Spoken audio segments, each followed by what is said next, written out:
Is there a question, or is there a connection between AFib and high blood pressure? There can be. So a lot of people develop AFib because they're mineral deficiencies. So calcium, magnesium deficiencies can contribute to AFib and also high blood pressure. So the connection can be similar, especially as it relates to nutrition deficit. Can gluten cause AFib? Question. Yes, gluten can cause AFib. I've seen it go away in a number of people after changing their diet from gluten-containing to gluten-free.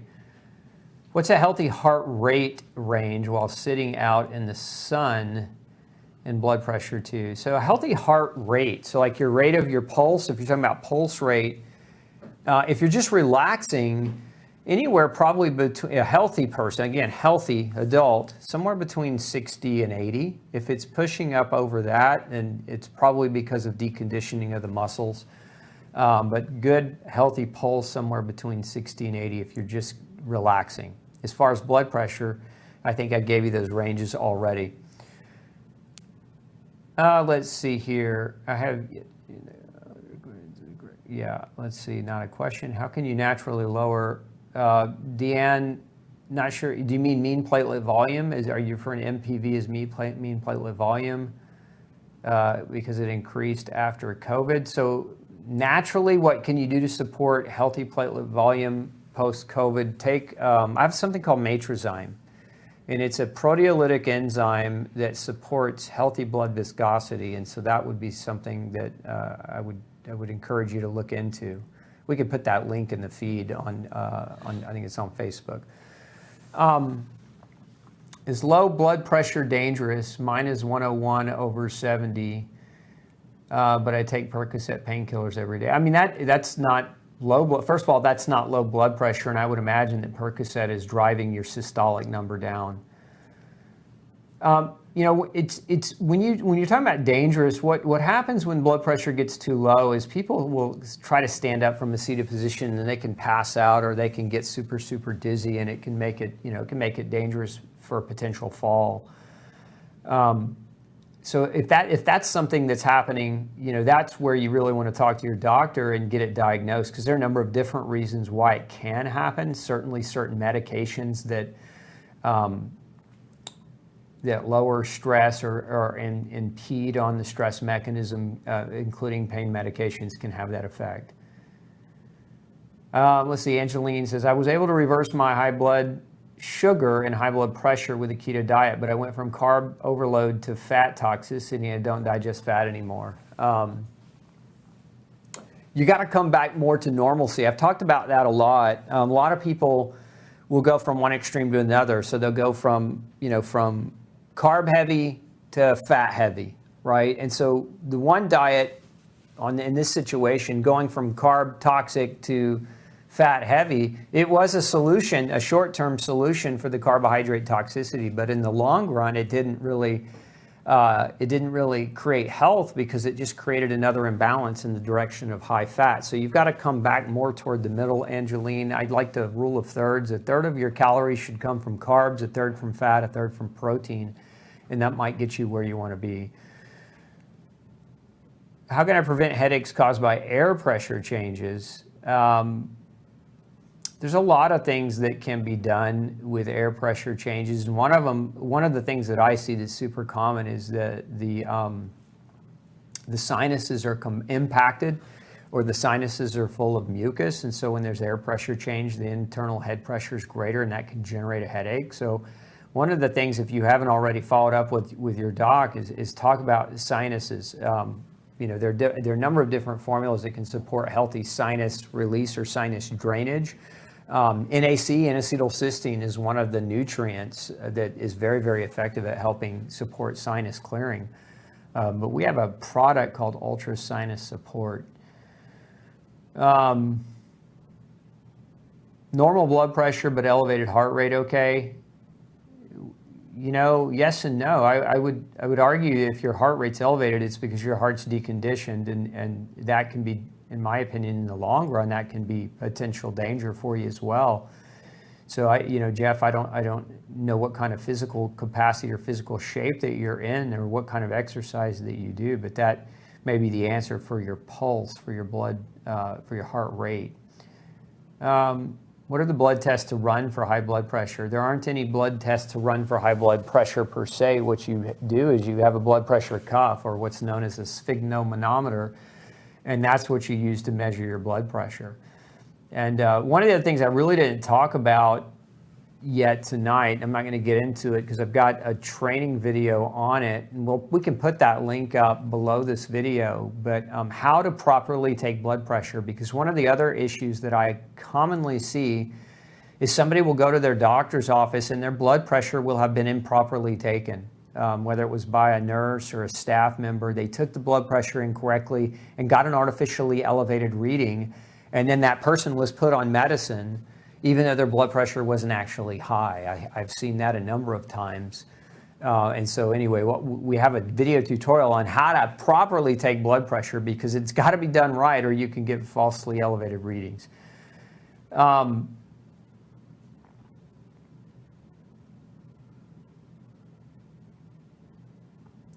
I have supernormal tyrosine levels, so elevated tyrosine levels, lowered them with vitamin C, helped a lot, blood pressure's improved, but weight hasn't decreased. Any ideas? Being checked for hyperthyroidism. I mean, I would get a full checkup, get a full workup, and see if there's anything else physiologically going on, Juan. Just because it's a smart idea, if you've got that kind of problem, that needs to be looked at and investigated more deep. Optimal amount of omega-3s, DHA, EPA for an adult. So I'm going to give you a generalized answer for that, because it's not like an optimal, it's not a one size fits all. For most adults, 2 grams of concentrated omega-3 a day with almost an equivalent mixture of EPA and DHA. Again, this is a generalized answer. So about 2 grams a day with a good mix between EPA and DHA. So about 1 gram each of both. Can hyperinsulinemia cause kidney ducts to pinch, causing hypertension? Well, hyperinsulinemia, when your insulin's too high, it's not that the insulin is causing a problem per se, is that the insulin is part of the problem. The insulin being elevated is almost always due to insulin resistance, which means insulin's not communicating to the insulin receptor effectively, lowering, and regulating blood glucose. And that can be caused by, I should say, a number of different things. It can be caused by zinc deficiency, chromium deficiency, vitamin B3 deficiency. So again, you should always start when you're working with your doctor, always start measuring your nutrition status. Nutrients are essential. Your body can't function without them. It's always the first place that you should start. Blood pressure medicines are not essential. They're chemicals designed to fool your body or trick your body. You're forcing your body in a direction.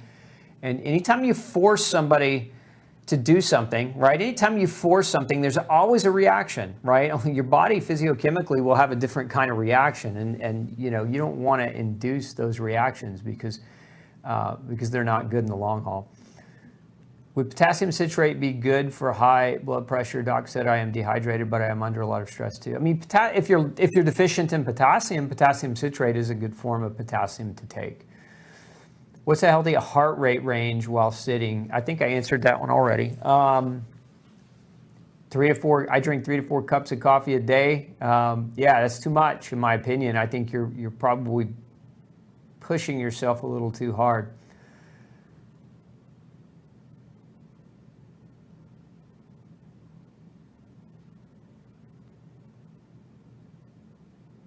Let's see here.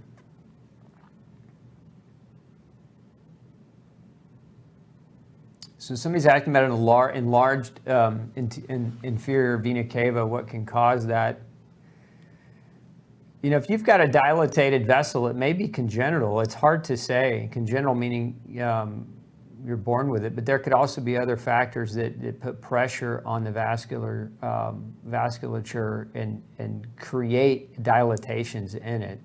There's a lot of things, but vascular weakness, for example, vitamin C can contribute to vascular weakness that can lead to some of those dilatations.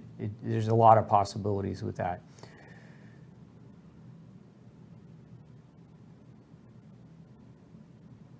Yeah, so why are the lab value thresholds for geriatric population versus a general population? Seniors are usually victim of polypharmacy. Look, I've seen so much. I was going to share. I didn't share it. I started to share it. I think it's just my personal opinion. I'm not going to point any fingers. I'm not going to say all doctors are bad or all people in healthcare are bad. But I have seen a general trend of nefarious behavior in medicine and even in lab evolve over the past 21 years. One of the things that I was involved with years ago was a research study down at the University of Texas in one of the hospital systems there. They wanted me to be involved in a study on congestive heart failure. And they didn't want me involved because I'm a smart guy. They wanted me involved because they wanted to use me. They wanted me to donate my CoQ10 to the research study. The problem was when I showed up to talk to the cardiologist who had written the study, the study parameters, I showed up and I said, why did you write the study parameters so that they would fail? In essence, this was a study where they wanted to use CoQ10, a therapeutic dose of CoQ10, to see if it affected or improved a person's congestive heart failure. The problem was they were only using 30 milligrams of CoQ10. That's the dose that they wanted to use. And I'm like, 30 milligrams is an ineffective dose. It's like peeing on a forest fire. There's not going to be any impact or effect at that dose. Why did you write the study to fail? And I knew they had written the study to fail because the research is very clear. Any cardiologist who reads any of their own literature knows that 30 milligrams of CoQ10 is an insignificant amount of CoQ10 to give to a therapeutic diseased patient. Yet they wrote the study with 30 milligrams as their dose anyway. And so when I challenged them on it, they didn't have a good answer. Matter of fact, they turned beet red. They turned bright red, like I'd caught them, right? Hands in the cookie jar.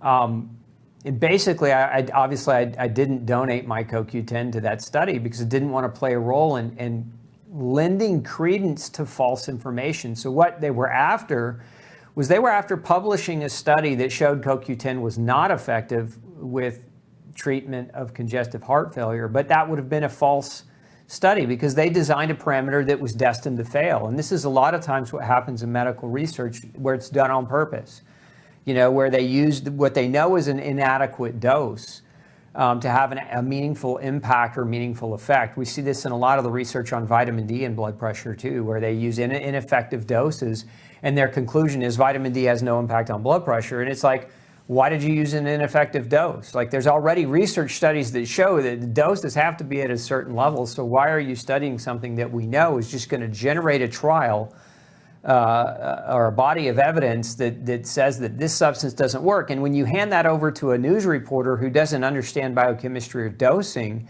and they now blast that all over the news for a month, CoQ10 ineffective for congestive heart failure study says, right? Or vitamin D increases the risk for major problems, or vitamin E increases the risk for cancer, right? These little sound bites that get blasted on the news media because the news media don't do their job anymore. Like investigative reporters are basically their mouthpieces for industry, for industries that pay them. Instead of being true journalists and true reporters, they don't really care about the truth. They want the sound bite. They want to glorify whatever message it is. They want to glorify what they're being paid to get across, and they're not really investigative anymore. And so we just don't want, again, that's not damning all reporters. There are good reporters out there too. But that's the way that the system works, and that's part of how it's corrupted. And what we've seen in the last number of years is we've seen reference ranges be normalized toward disease. A perfect example of that is if you look at blood sugar reference ranges. When 21 years ago when I started practice, normal blood glucose was between 60 and 90. Today, normal blood glucose for most labs is somewhere between 65 and 119. Well, why 119? That's almost 20 points higher. That's, in my opinion, that's diabetic. So why would we allow for a reference range that normalizes the presence of diabetes? It doesn't make any sense that would be the case. It's because the population is becoming more and more sick, and so we're normalizing illness. We see that trend, but then we see the opposite trends. Like with cholesterol, we saw that normal was at 250, then it went to 220, then it went to 200, right? And if you look at the same parameters happened with cholesterol as with blood pressure, is that each one of those groups of doctors that were hired by our government to reanalyze what the levels should be. Well, what did we find over and over again? Conflict of interest. The doctors were being directly paid by the pharmaceutical companies, and even though that conflict of interest existed, the FDA grants them a waiver and says, we're going to allow you to make these decisions anyway. And what does it do? It makes, this many millions of more people eligible to take that particular medication to the tune of this amount more of profit, right? Without concern for whether or not that would even be effective, or whether that would even be safe. We see the same thing on a massive scale. I think many people are waking up to it. We saw it play out over the last 2 years, with the disease that shall not be named, where everything was all about, safe and effective. And now that it turns out that we have, a year plus of data, it's not safe and effective at all. It doesn't even work. Okay. Mary wants to know, does your B Complete supplement cover all those B nutrients to ensure a person would be okay and not deficient? It's a good place to start, Mary, but without testing, it's hard to know. I've seen cases where people were taking good B complex, but they still came back deficient in a B vitamin. So again, testing should be the gold standard of what you use to understand it, but it's a good place to start to ensure that you're getting support. What if you have CDK? Chronic, I'm going to assume you mean CKD, Sue, chronic kidney disease. I assume that that's what you mean because your reference is, what if you have CDK, will the calcium cause more stones?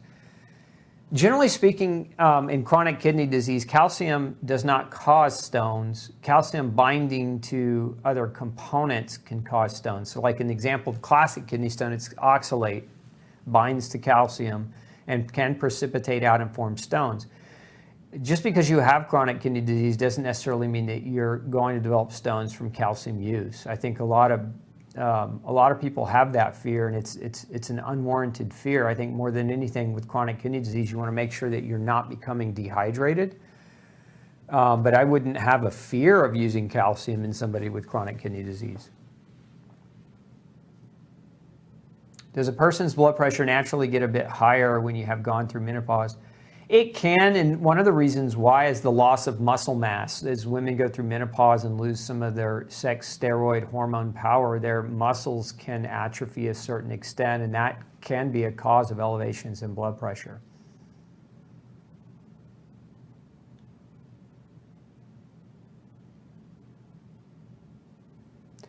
So Barbara's 65-year-old female, blood pressure used to be 120/65, reduced meat, dairy, and gluten intake, and increased veggies, fruit, legumes, nuts for a year. It's been 108/57. Should it change anything? Sounds like you're doing pretty good, Barbara. I would just suggest getting checked nutritionally. If you've backed down on meat is, depending, some people can do this and be okay, others cannot, but meat's a source of B12. B12 is necessary to keep your homocysteine in check, which we talked about tonight. It's also a great source of B6, which can help with blood pressure. It's a great source of zinc and methionine and other critical amino acids for overall health. So, measuring some things during your checkup would be a good idea. But again, it sounds like you're doing well. Hey, if you've got a functional medicine or health question that you'd like me to answer for you, make sure you send me an email, glutenology@gmail.com, and we'll do our best to create a video answer just for you. Have a great day.